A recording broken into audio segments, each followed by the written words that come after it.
नमस्कार दोस्तों, आप सभी का स्वागत है हमारे स्टडी पावर क्लासेस में। तो आप सभी कैसे हैं? आशा करती हूँ कि एकदम स्वस्थ होंगे, मस्त होंगे, ठीक होंगे। तो हम भी एकदम स्वस्थ हैं। आज हम बात करेंगे पृथ्वी की गति के बारे में। जियोग्राफिक में पृथ्वी की गति के बारे में आज डिस्कशन करेंगे। तो आज हम जानेंगे कि आखिर दिन और रात कैसे होते हैं, क्योंकि हम लोग रोज ही देखते हैं कि दिन रात कैसे विभाजित हो जाते हैं। तो इनके बारे में आज हम समझेंगे। तो वीडियो के अंत तक जरूर देखिएगा। तो आज की क्लास बहुत ही मजेदार होने वाली है। तो चलिए बिना देर किए, बिना टाइम वेस्ट किए हम अपना टॉपिक पढ़ना स्टार्ट करते हैं। इसे देखने से पहले आप वीडियो को जरूर लाइक कीजिएगा और चैनल को सब्सक्राइब करना बिल्कुल भी मत भूलिएगा। तो चलिए जानते हैं। अब हम जानेंगे कि पृथ्वी की गति के बारे में क्या पढ़ना है हमें। घूर्णन और परिक्रमण के बारे में। क्या? घूर्णन और परिक्रमण के बारे में। तो चलिए जानते हैं। घूर्णन और परिक्रमण के बारे में जानने से पहले हम जानेंगे अक्ष और कक्ष किसे कहते हैं। अगर आप अक्ष और कक्ष के बारे में अच्छे से जान गए तो आप चुटकियों में उसे समझ लेंगे। तो उससे जानने से पहले हम अक्ष और कक्ष के बारे में समझेंगे। कक्ष और अक्ष के बारे में तो पहले जानेंगे हम अक्ष। अक्ष क्या है? पृथ्वी अपने अक्ष पर 23.5 डिग्री झुकी हुई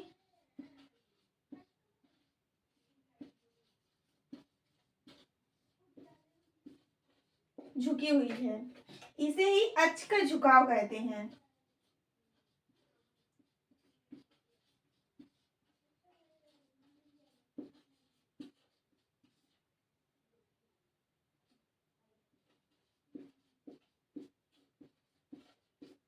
क्या कहते हैं? अक्ष का झुकाव। पृथ्वी अपनी अक्ष पर 23.5 डिग्री झुकी हुई है, इसीलिए इसे अक्ष का झुकाव कहते हैं। यही है हमारा अक्ष जो 23.5 डिग्री पर झुकी हुई है हमारी पृथ्वी। अब समझते हैं कक्ष के बारे में। पृथ्वी अपने कक्ष पर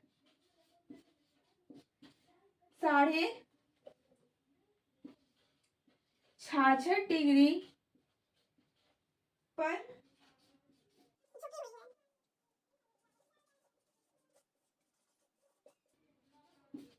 इसे ही कहते हैं कक्ष। क्या? पृथ्वी अपने कक्ष पर 66.5 डिग्री झुकी हुई है, इसे ही अक्ष का झुकाव कहते हैं। ये है हमारा अक्ष और ये हमारा कक्ष। मान लीजिए हम आपको डायग्राम समझाते हैं। ये है पृथ्वी पर खींची गई है 23.5 डिग्री पर कर्क रेखा। ये है कर्क रेखा, ठीक। ये है हमारी कर्क रेखा और ये है हमारी क्या? उत्तरी और दक्षिणी ध्रुव ना।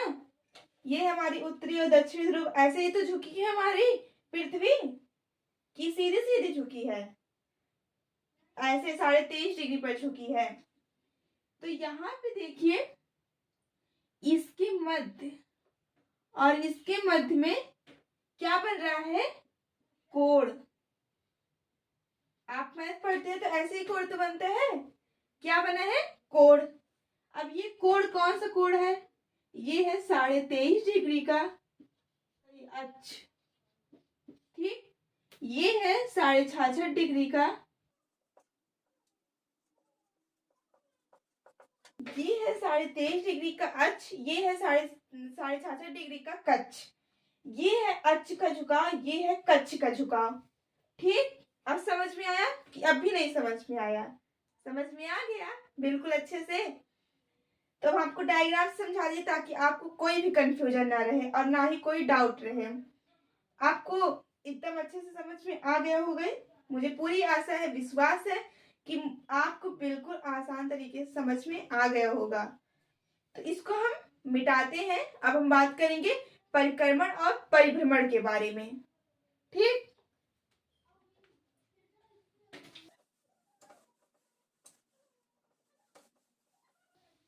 अब हम बात करेंगे परिभ्रमण और परिक्रमण के बारे में। आप सोच रहे होंगे कि दो दो नाम कैसे पड़ गया। इसे ही कहते हैं घुमड़न, घुड़न और परिभ्रमण। परिभ्रमण और घुड़न के नाम से जानते हैं। अगर पेपर में घुड़न की जगह परिभ्रमण दे दे तो आप कंफ्यूजन बिल्कुल भी मत होइएगा। ठीक, आप समझते हैं। पृथ्वी अपने अक्ष पर, पृथ्वी का अपने अक्ष पर घूमना ही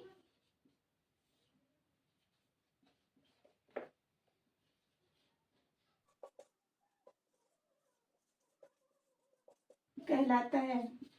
क्या हमने क्या लिखा कि पृथ्वी का अपने अक्ष पर घूमना ही घूर्णन कहलाता है। क्या, पृथ्वी का अपने अक्ष पर घूमना ही घूर्णन कहलाता है। कैसे? मान लीजिए ये है पृथ्वी। अब पृथ्वी अपने एक निर्धारित कक्षा में घूमती है। ये तो आपको पता ही होगा कि पृथ्वी अपने निर्धारित कक्षा में घूमती है। ये मान लीजिए पृथ्वी है। अब पृथ्वी अपने अक्ष पर निरंतर ऐसे घूम रही है, अपने अक्ष पर ऐसे ऐसे हमेशा लगातार 24 घंटे घूम रही है। तो ये क्या कहलाएगी? हमारा घूर्णन, कि ये घूम रही है अपने अक्ष पर। ये है घूर्णन। ठीक, ये समझ में आ गया। आप समझते हैं परिक्रमण के बारे में।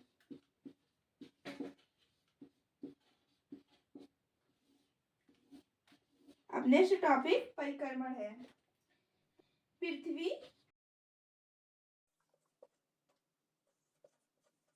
पृथ्वी अपने अक्ष पर घूमते हुए, पृथ्वी अपने अक्ष पर घूमते हुए सूर्य की परिक्रमा करती है।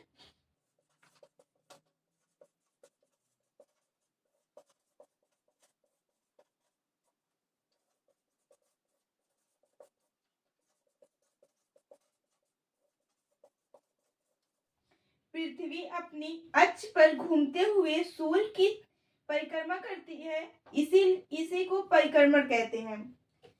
मैंने समझाया आपको कि जो पृथ्वी है, पृथ्वी किसकी परिक्रमा करती है? पृथ्वी किसकी परिक्रमा करती है? तो सूर्य की परिक्रमा करती है। पृथ्वी अपनी धुरी पर घूमते हुए सूर्य की परिक्रमा करती है, इसलिए उसे परिक्रमण कहते हैं।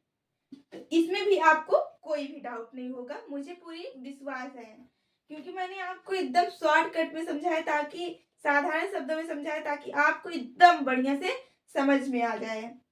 यहाँ हमने समझा पृथ्वी अपने अक्ष पर घूमना ही घूर्णन कहलाता है, और पृथ्वी अपने अक्ष पर घूमते हुए सूर्य की परिक्रमा करती है तो उसे परिक्रमण कहलाती है। ठीक, परिक्रमण और परिभ्रमण में आपको कोई भी डाउट नहीं होगा। ये अपने अक्ष पर घूमती है और ये अपने अक्ष पर घूमते हुए सूर्य की परिक्रमा करती है, तो इसे परिक्रमा कहते हैं। हम इसको हटाते हैं और आपको समझाते हैं कि इससे क्या प्रभाव पड़ता है। अगर विश्व में पृथ्वी ना घूमती, यदि पृथ्वी ऐसे स्थिर रहती तो क्या होता?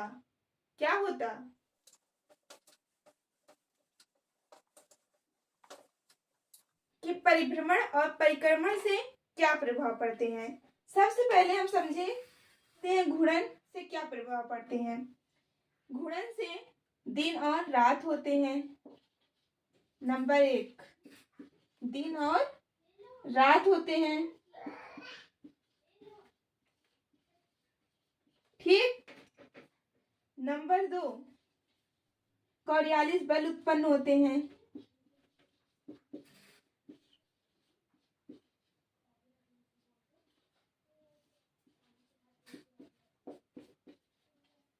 ठीक, दूसरा पॉइंट क्या है कि घूर्णन से कोरियालिस बल उत्पन्न होते हैं। नंबर 3, सभी आकाशीय पिंड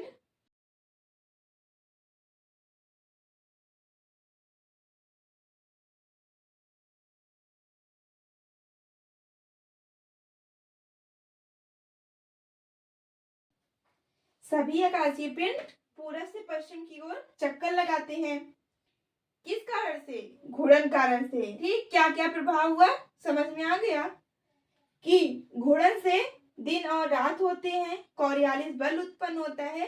कोरियालिस बल, बस इतना समझिए कि कोरियालिस बल उत्पन्न होता है।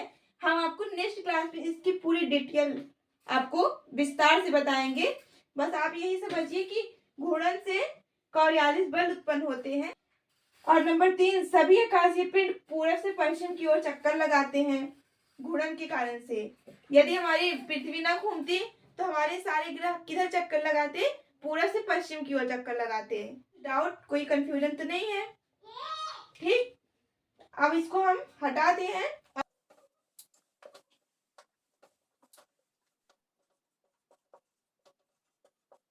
प्रभाव देखते हैं कि इससे क्या क्या प्रभाव पड़ते हैं।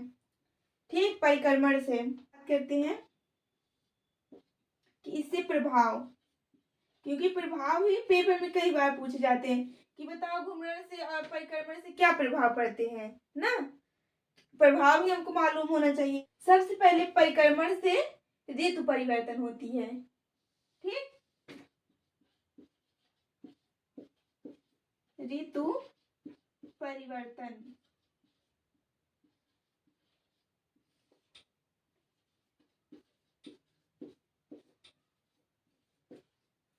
क्या होता है? ऋतु परिवर्तन। ये तो एक हो गया। अब दूसरा प्रभाव क्या पड़ता है, इसको देखते हैं। दूसरा प्रभाव पड़ता है कि पृथ्वी हमारी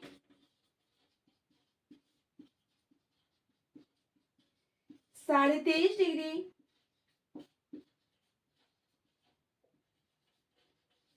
झुकी हुई होने के कारण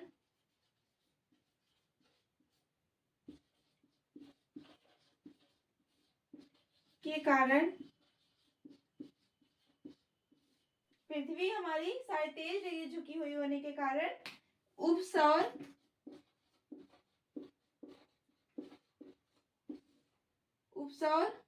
और अपसौर होता है। आप कहेंगे कि उपसौर और अपसौर क्या है? जो उपसौर होता है और अपसौर होता है, ये उपसौर और अपसौर ये क्या है? उपसौर समझ लेते हैं। उपसौर 3 जनवरी को रहता है और अपसौर 4 जुलाई को आता है। 4 जुलाई को रहता है।